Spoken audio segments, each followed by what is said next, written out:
Temperatures outside right now, 90+ degrees. But if you're headed into a fire, that heat becomes more dangerous.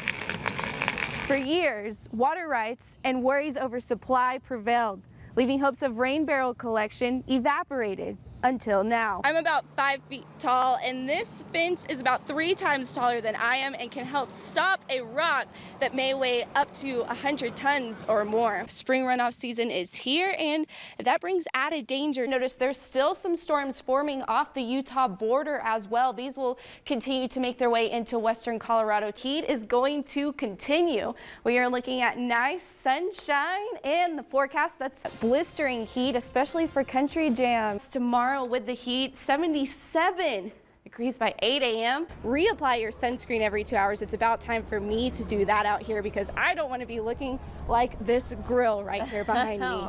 Back to you. No, we don't want that either. No. Certainly not. If you're in the market for a new stroller, look for something that's going to keep your baby cool. Moisture in the area. Hopefully this will help relieve some of these fires we've seen start up around Colorado. It should help, although the moisture will also bring some lightning, which adds another fire threat to our forecast, unfortunately. Yeah, it comes some good and some bad. So some good and some bad, but there is a lot of moisture headed our way. Right now, though, we are still under a red flag warning that will continue tomorrow. So it's hot and dry and windy, but this red flag warning is also for the lightning strikes I was talking about. We are seeing a change in our weather pattern, and we're seeing a chance for some thunderstorm development here on the western slope. Overnight tonight and into tomorrow morning, a lot more cloud coverage will be in our skies. An isolated shower may be possible early in the morning. Very isolated as we head into the lunch hours. A little bit more rain you can see in the higher elevations. However, that will continue through the afternoon. Montrose starting to see some rain between Montrose and Ridgeway as soon as 3:19 in the afternoon. Grand Junction seeing a better chance for rain headed our way by the evening hours, about 7:30 in the evening, and then overnight we will continue to see some rain. But the bad news is these storms may be coming with lightning, and that lightning could easily spark a fire, because especially early in the day, because there won't be too much rain with those early on storms, and the ground here is very, very dry. So we saw our dry weather because of this high pressure. Now we're going to see the rain because of that same high pressure. As it moves to the southeast, we're going to see some wraparound moisture from the backside of that high pressure coming from the Gulf of Mexico and the Pacific Ocean, and that will move into our area. As you can see, a lot of rain forecasted. This is that overnight hour picture tomorrow overnight, so Monday night into Tuesday morning.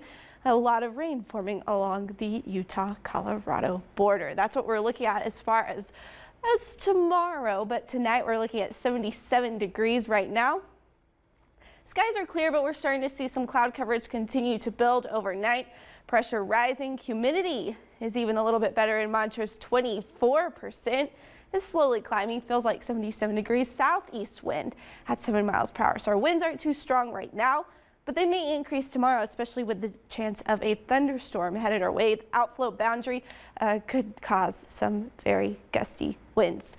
79 degrees right now in Grand Junction. Pressure is rising, feels like 79. We're not seeing any wind here, and our humidity is right at 19%. Across the region, lows will drop into the 60s for Rifle, 64 in Parachute, 64 for Mesa as well. San Juan's, you're looking at 52, 56 degrees, 45 in Silverton, 62 in Montrose. So across the Grand Valley, we're looking at 60s as well, 67 in Fruita. Tomorrow, though, when you wake up at 6 a.m., it's going to be a little bit warmer. We're looking at about 72 degrees, and then rising if you wake up that early. I won't be waking up that early, to 82 degrees by noon, 85 degrees by 3 p.m. So we're going to keep temperatures more throughout the day in the mid 80s and upper 80s.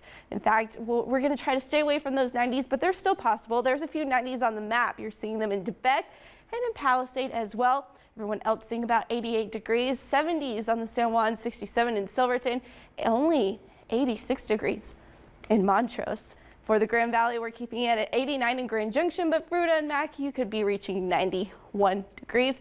Powderhorn, 74, and Delta hitting 90 degrees as well. So for your extended forecast, rain is in the forecast the entire week. We're seeing 86 degrees on Monday with a 40% chance for rain in Montrose. That chance continues through Wednesday, then dropping as we head into the weekend.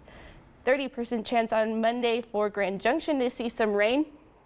About 89 degrees for our high. Then temperatures will be back in the 90s the rest of the week. Sounds good. It'll be a nice cool off. When huge boulders bigger than your car come crashing down, they can weigh 200 to 400 tons, and that's a weight about equal to 40 full-grown African elephants.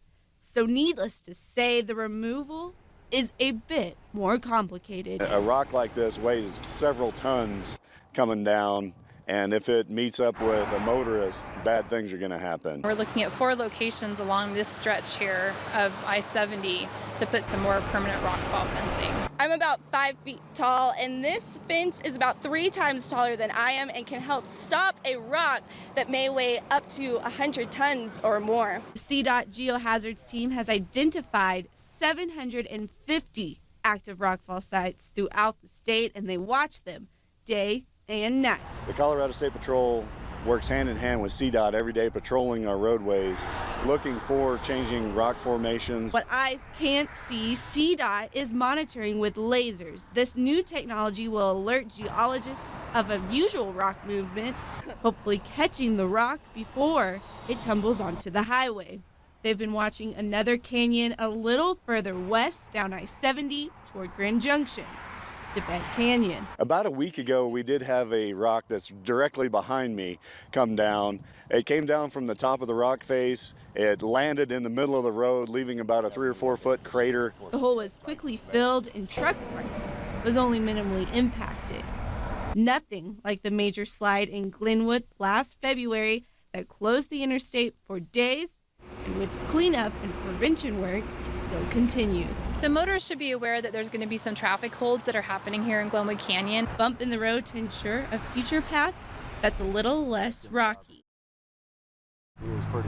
Well, Carly, it's definitely incredible everything they do out there. A lot of things that you kind of just drive past and don't even realize are going on. I know, I'm definitely not necessarily more scared, but I'm more aware of what's going on now that I'm driving on the roadways. It's incredible how heavy those rocks are. I know at first glance, we were hiking this weekend and we were like, oh, let's push these over, but they're so heavy. Yes, they're so heavy. And so one thing that Dan was saying, you do want to make sure you go the speed limit, because if it comes down, the 60 miles per hour is there for a reason, so you can have time to stop.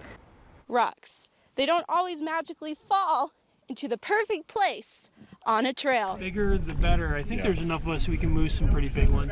This weekend, the trail in need of rock mitigation was Gunny Loop. It's steep, challenging, fast, and technical. The steepness causes water to run off down the trail. The main goal for today: get water off the trail, to get it diverted off the trail when it's flowing, when it's raining.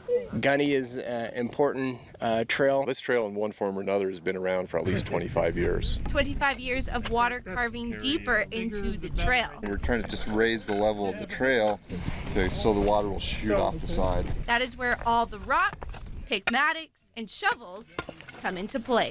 Trying to keep this trail in a good rideable condition. Every Monday night now through May, COPMOBA hosts Monday night maintenance.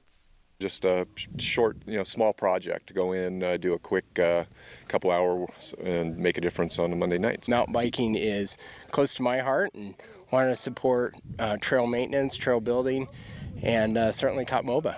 Starting today, the focus will shift to Kokopelli. Volunteers will be working around Steve's Loop the next 2 Mondays. Reporting from Kokopelli Trails, Carly Smith, KJCT News 8.